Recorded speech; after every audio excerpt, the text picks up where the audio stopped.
You also offered the use of your website for Assange or your servers or anything else you can do to keep WikiLeaks alive. What's the premise? The premise is that we really owe a debt to Mr. Assange and to WikiLeaks for turning on a big spotlight on those people. An instrument like WikiLeaks is vital for a free and open society to exist. And for me, I think anybody who supports WikiLeaks, they're committing an act of patriotism, because it guarantees, I hope, that we have a better shot next time the bad guys try to pull one off on us. And that's why I'm a huge supporter of what WikiLeaks is doing. Think about it. The terrorists of September 11th plotted in Hamburg and trained in Kandahar and Karachi before killing thousands from all over the globe on American soil. Poorly secured nuclear material in the former Soviet Union, or secrets from a scientist in Pakistan, could help build a bomb that detonates in Paris. The poppies in Afghanistan come to Berlin in the form of heroin. This is the moment when we must defeat terror and dry up the well of extremism that supports it. This threat is real, and we cannot shrink from our responsibility to combat it. This is the moment when we must renew the goal of a world without nuclear weapons.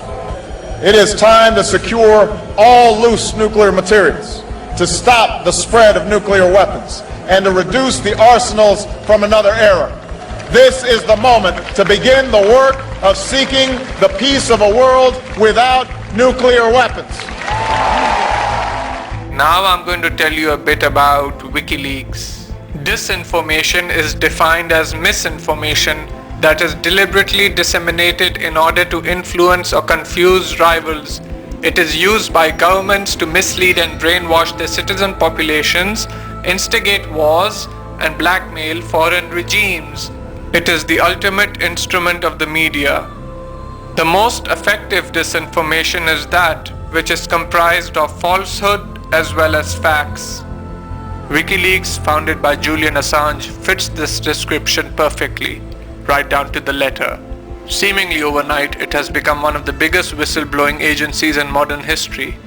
In reality though, it is one of the biggest disinformation projects in modern history, and it may be the most dangerous because it is masquerading as an organization of truth.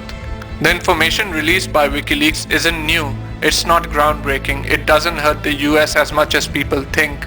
It's fractional really, and it is overloaded with as much propaganda as the day-to-day Zionist media is. This propaganda is benefiting someone, and that someone is the illegal usurping entity of Israel. Even the Israeli government itself thinks so. The first major leak released earlier this year by Assange was about occupied Afghanistan in the form of more than 92,000 documents. These documents included secret files about civilian killings by the US and NATO, along with boogeyman stories about the long-dead Osama bin Laden, garbage regarding the Taliban acquiring ground-to-air missiles, and plenty of lies about Pakistan's intelligence agency, the ISI. There wasn't a single document about the Israeli training of the Taliban, the massive drug profiteering by the Mossad, the CIA, and the US puppet Hamid Karzai and his brother, Karzai's connections to Unical and Zionist war criminal Henry Kissinger, the clandestine Israeli business operation set up to take control of the oil fields in neighboring Turkmenistan, Uzbekistan, and Kazakhstan, or the Russian Jewish mafia fully protected by the Zionist entity selling guns to US-backed Afghan warlords. Why weren't any of these massively important, critically damning events and operations mentioned? Because by doing so, it would incriminate the already internationally condemned Zionist regime. Journalists, bloggers, and activists from occupied Afghanistan and abroad have been reporting on the vast civilian casualties in Afghanistan since US intervention began more than 30 years ago. WikiLeaks revealed nothing that wasn't already known. However, it did reinforce Zionist propaganda regarding the illegal war on terror.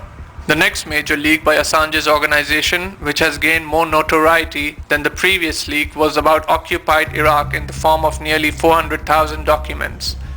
Like the occupied Afghanistan disinformation, It included secret files about mass civilian killings by US forces, torture by war criminal Nouri al-Maliki and his forces, which according to Wikileaks, US military officials attempted to halt, US government failings in reprimanding Blackwater XC for committing murder, and brutal executions by the American and British occupiers, mixed with more tripe about fictitious Al-Qaeda, nonsense about Iran training militant Iraqi militias and Iranian drones flying over Iraq, Iran smuggling guns, munitions and explosives into Iraq, ridiculous accusations of the Lebanese resistance movement Hezbollah training Iraqis in the art of kidnapping, slanderous attacks on Iran's Revolutionary Guard, and other absurd assertions about the Islamic Republic involved in the murder of innocent Iraqis.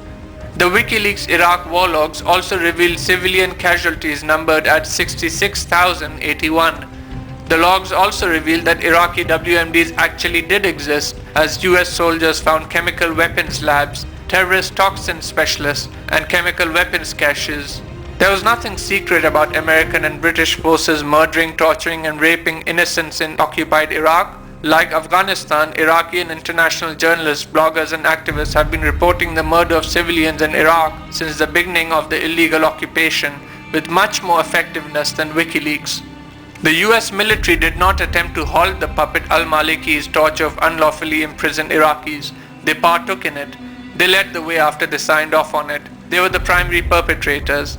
Secret prisons are still operating at this very moment where US forces barbarously torture innocent Iraqis. The US hired Blackwater's contractors to instill fear and execute terrorism against the people of Iraq. Of course, it didn't reprimand them. Eric Prince's private army of terror was only doing what it was told to by the US government.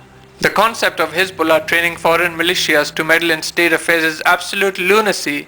Sayyid Hassan Nasrallah himself has stated on numerous occasions that if Hezbollah wanted to overthrow the Lebanese government, they would have done so already. Their objectives, as evidenced by their actions, are to protect the Lebanese people, provide them with security, and uphold their dignity.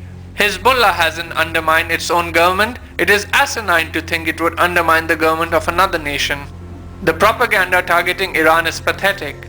There are enough guns in Iraq thanks to American support of Saddam Hussein to last lifetimes. There was no need for Iran to provide weapons to Iraqi militias through smuggling. The only drones that were flying in Iraq's skies belonged to the repulsive Zionist entity, not Iran. The other accusations sound like concoctions dug up from the dungeons of Zionist think tanks and lobby organizations salivating for the destruction of the Islamic Republic, not the work of whistleblowers attempting to expose corruption and disseminate truth. These accusations further the Zionist case for striking Iran militarily. These accusations are promoting more war, not peace. WikiLeaks must not have gotten the memo about civilian casualties in occupied Iraq. They are nowhere near 66,081. They have eclipsed the 1.5 million mark. Anything less than this, especially a number as low as the one presented by WikiLeaks, is classic misreporting aimed at protecting the United States government and its collaborators. That is an insult to the 5 million Iraqi orphans and the 5 million Iraqi refugees. It is a slap in the face to the dead Iraqis whose names will never be known because they were incinerated by US and Israeli weaponry. And the notion that US soldiers found WMDs in Iraq after the Iraq has WMDs myth has been debunked as Zionist design propaganda over and over again is frankly infuriating. The only WMDs that exist in Iraq are the Mark 77 white phosphorus and thousands of tons of depleted uranium used in Basra, Baghdad and Fallujah by the terrorist army of the US and strategically placed Mossad agents of Israel.